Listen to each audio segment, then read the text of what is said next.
Hello, everyone, and welcome to the second episode of the now official name of the Loving Presence podcast.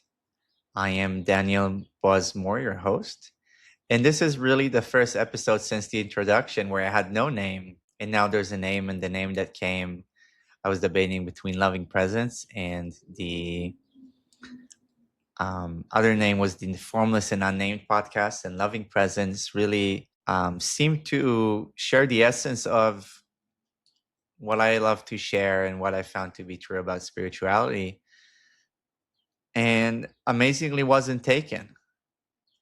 And so this is the episode about loving presence on the Loving Presence podcast, or about one aspect of it, which is actually some of the story, the way I'm going to share it, about how I came with the name for the podcast and some of the resistance I feel from a part of my psyche around the name. And it also really relates to the idea of loving presence and to the idea of parts work.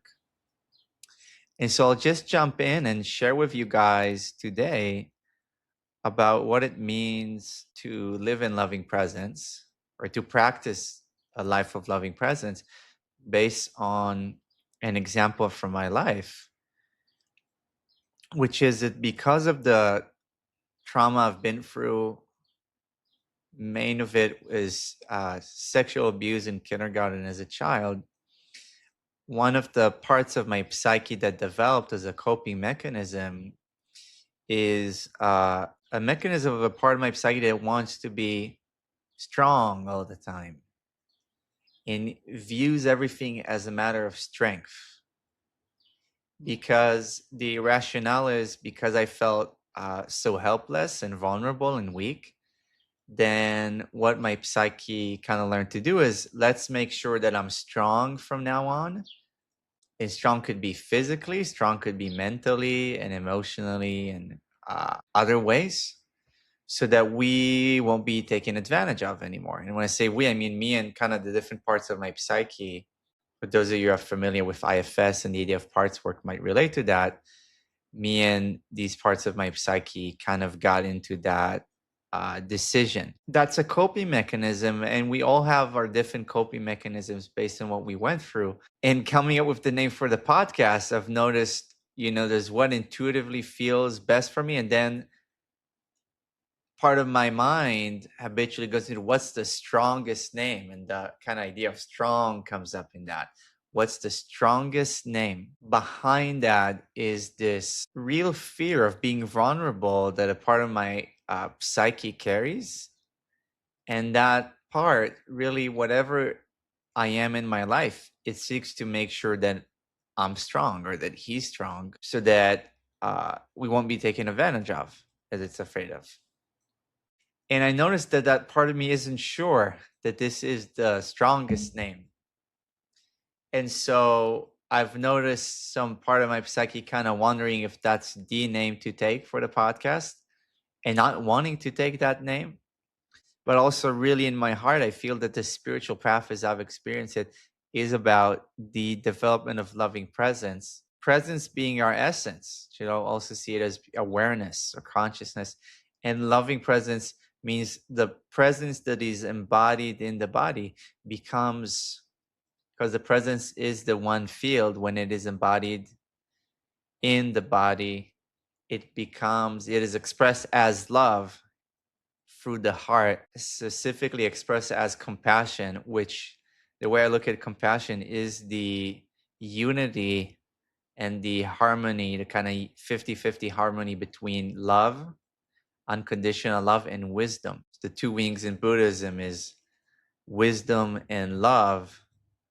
To me, compassion is wisdom plus love becomes compassion. And to me, this really seeing that part of me that wants to be strong and sharing with you about that, that's part of my regular practice for about a decade by now, to recognize different parts of my psyche and integrate them into my greater being, into loving presence or loving awareness.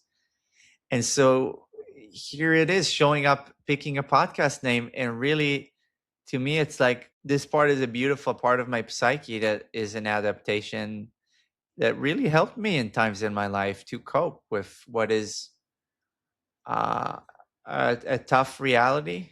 And I think for all of us, we are, this body, mind is vulnerable.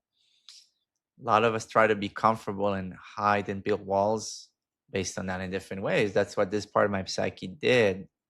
And of course, the more we felt helpless somewhere in childhood and unprotected, the stronger our protector parts may be. Protector parts meaning parts of our psyche that are designed to protect other parts of our psyche, which we can call, if we use IFS language, we can think of that as exiles, which are the parts of us that really carry these vulnerable helplessness and fear and grief and tender emotions. And the protective part's job is to make sure we don't experience these emotions. They kind of lock these emotions in the basement of our psyche and build these ways that we compensate for them. And so this part that wants to be strong all the time is this really dominant part, has been throughout my life. In fact, I haven't really noticed it so clearly until a month and a half ago, even though I was doing this internal work, because it was so intertwined with my nervous system, and just seeing it, I have this loving awareness towards it. I see it for what it is, and it's afraid, it's a fear response, and I love it. And this is really the key, is the practice of loving presence is the practice of loving everything, whether inner or outer, and truly it's much the same. And that means giving loving presence to whatever arises in awareness, in our experience.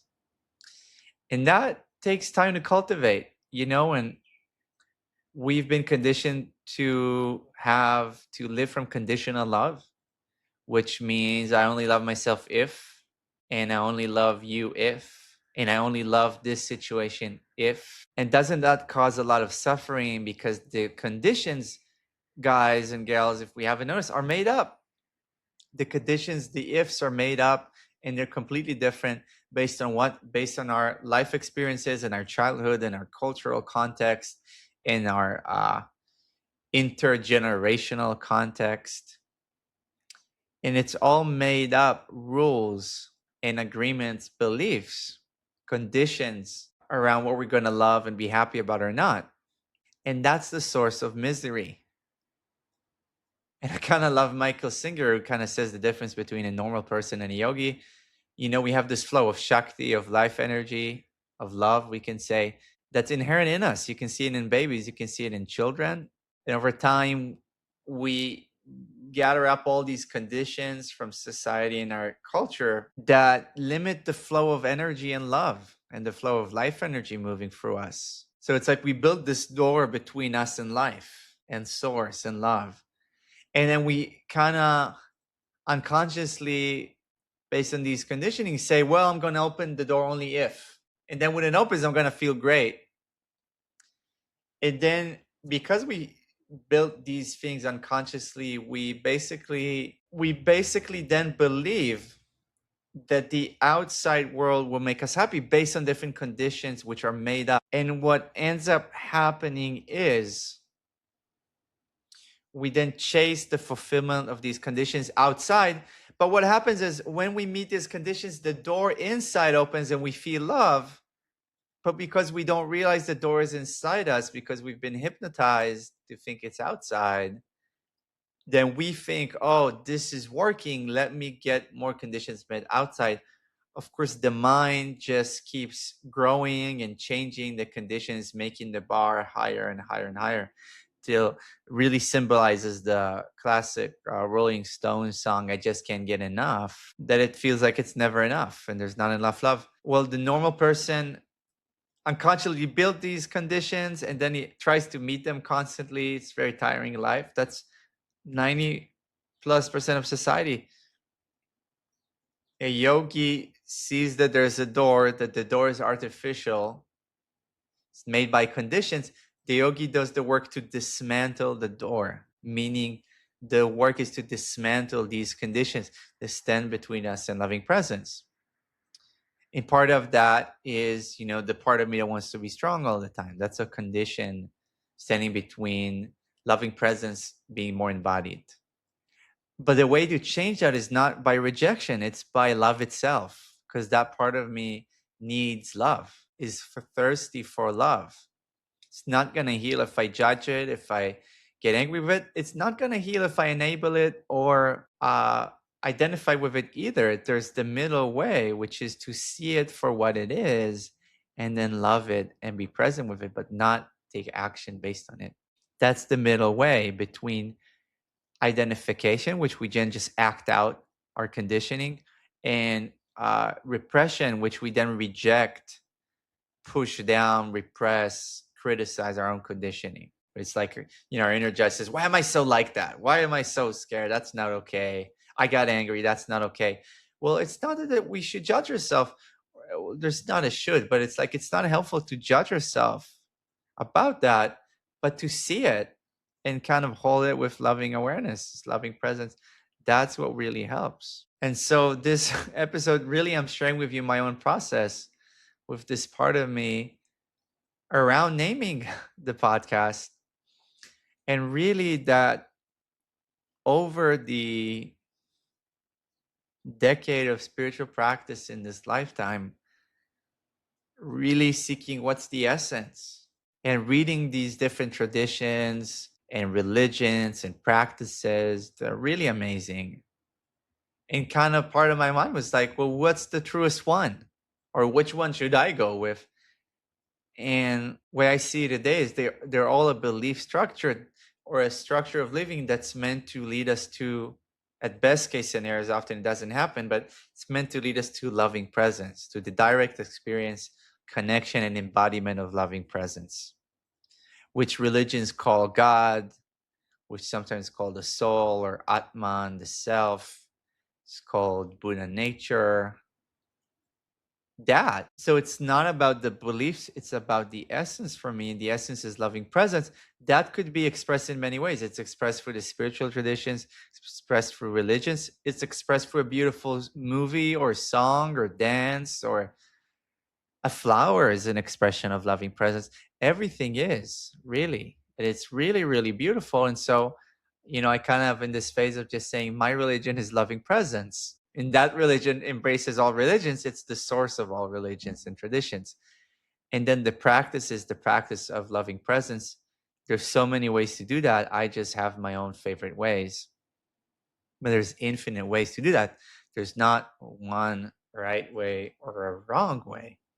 But the essence of it is bringing loving presence to everything and where we're at.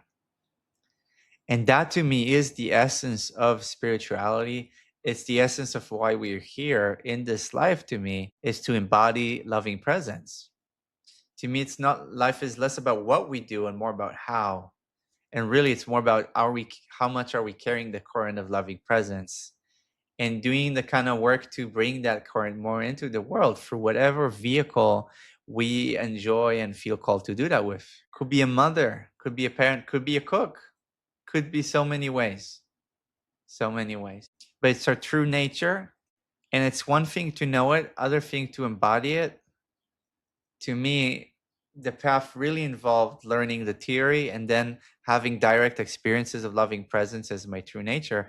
But then there's all this work to embody that in daily life, which means loving presence, helping loving presence to percolate into the nervous system and to root out different unconscious patterns that are embodied in the mind and the belief system, in the nervous system, in the emotional body, in the way I live my life. And it's a work in progress, and it's kind of a work of art where I am both the artist and I'm also the art itself. And my life is also an expression of this art, which is the art of embodying and living loving presence, which is really, really beautiful, warms our heart just to talk about it. And so this episode, which I kind of intentionally want to keep kind of short, and different episodes would have different lengths, is really to share with you what loving presence is to me, why, as I've shared, it's the essence of all traditions, the way I see it, and an example from my daily life with this part of me of what it's like to relate to it with loving presence And I want to invite you to think about how that could translate into your life. And let's make it specific for now. First of all, with your connection, relationship with yourself, think about how could you embody loving presence more in your life.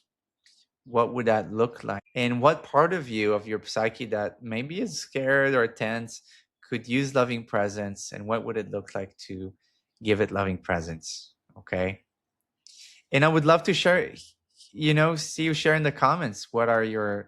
Is your experience of loving presence, or how you see loving presence in action, embodied in the world? It's been a pleasure. Thank you. This is Daniel Boismore with second episode of the Loving Presence podcast. And I invite you to subscribe for more. Peace and love.